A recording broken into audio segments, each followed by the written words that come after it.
Hey, welcome back. One and only Ivan. Now, remember, this one doesn't go, I'm just calling them parts online. The chapters are actually pretty short, so this one is called TV. So, my visitors are often surprised when they see the TV put in my domain. So, Mac put the TV in there. Remember, this story is written from Ivan's point of view. They seem to find it odd, the sight of a gorilla staring at tiny humans in a box. Sometimes I wonder, though, isn't the way they stare at me, sitting in my tiny box, just as strange? My TV is old. It doesn't always work, and sometimes days will go by before anyone remembers to turn it on. I'll watch anything, but I'm particularly fond, meaning I'm particularly fond of cartoons with their bright jungle colors.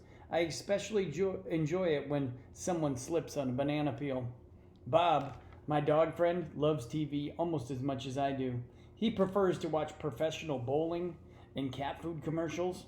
Bob and I have seen many romance movies too. In a romance, there is much hugging and sometimes face licking. I have yet to see a single romance starring a gorilla. We also enjoy Western movies. In a Western, someone always says, "This town ain't big enough for the both of us, Sheriff." In a Western, you can tell who the good guys are and who the bad guys are, and the good guys always win. Bob says Westerns are nothing like real life. The Nature Show. I have been in my domain for 9,855 days, meaning in his cage, alone. For a while, when I was young and foolish, I thought I was the last gorilla on Earth. I tried not to dwell on it, think about it too much. Still, it's hard to stay upbeat, positive, when you think there's no more of you left. Then one night, after I watched a movie about men in black hats with guns and feeble-minded horses, a different show came on. It was not a cartoon, not a romance, not a Western. I saw a lush forest, a nice forest. I heard birds murmuring, the grass moved, the trees rustled. Then I saw him. He was a bit threadbare and scrawny, small, and not as good looking as I am, to be honest, but sure enough, he was a gorilla.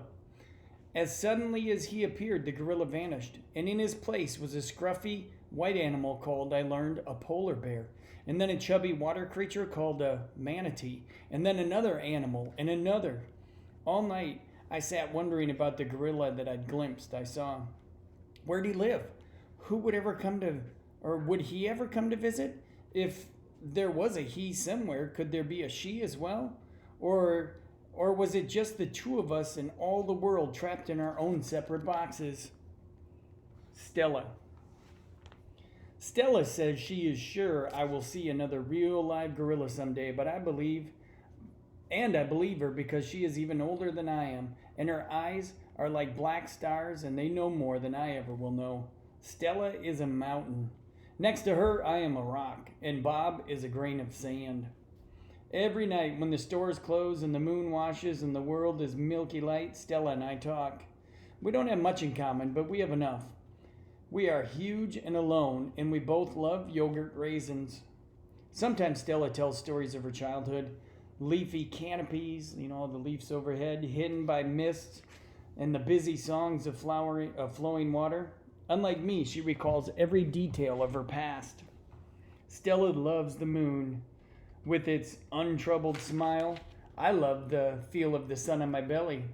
She says, "It's quite a belly, my friend," and I say, "Thank you," and so is yours. We talk, but not too much. Elephants, like gorillas, do not waste words. Stella used to perform in a large and famous circus, and she still does some of the tricks for our show. During one stunt, Stella stands on her hind legs while Snickers jumps on her head. It's hard to stand on your hind legs when you weigh more than 40 men. If you are a circus elephant and you stand on your hind legs while a dog jumps on your head, you get a treat. If you do not, the claw stick comes swinging. Elephant hide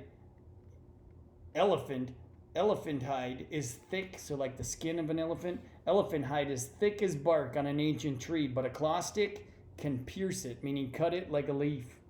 Once Stella saw a trainer hit a bull elephant with a claw stick.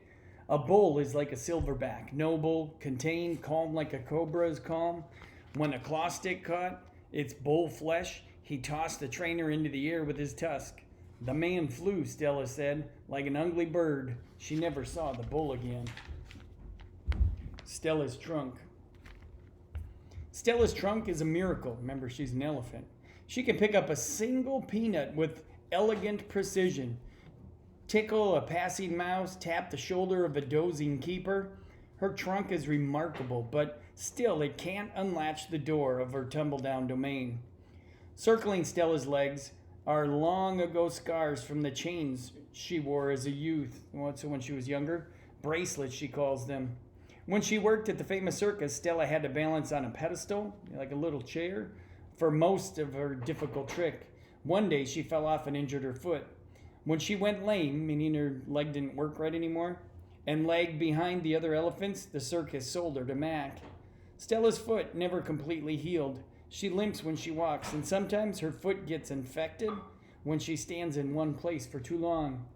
Last winter, Stella's foot swelled to twice its normal size. She had a fever, and she lay on the damp, cold floor in her domain for 5 days. They were very long days. Even now, I'm not sure she's completely better. She never complains, though, so it's hard to know. At the Big Top Mall, no one bothers with iron shackles. A bristly rope tied to a bolt in the floor is all that's required. They think I'm too old to cause trouble, Stella says. Old age, she said, is a powerful disguise, so they don't have her chained up anymore. A plan. It's been 2 days since anyone came to visit. Mac is in a bad mood. Actually, I'm going to stop.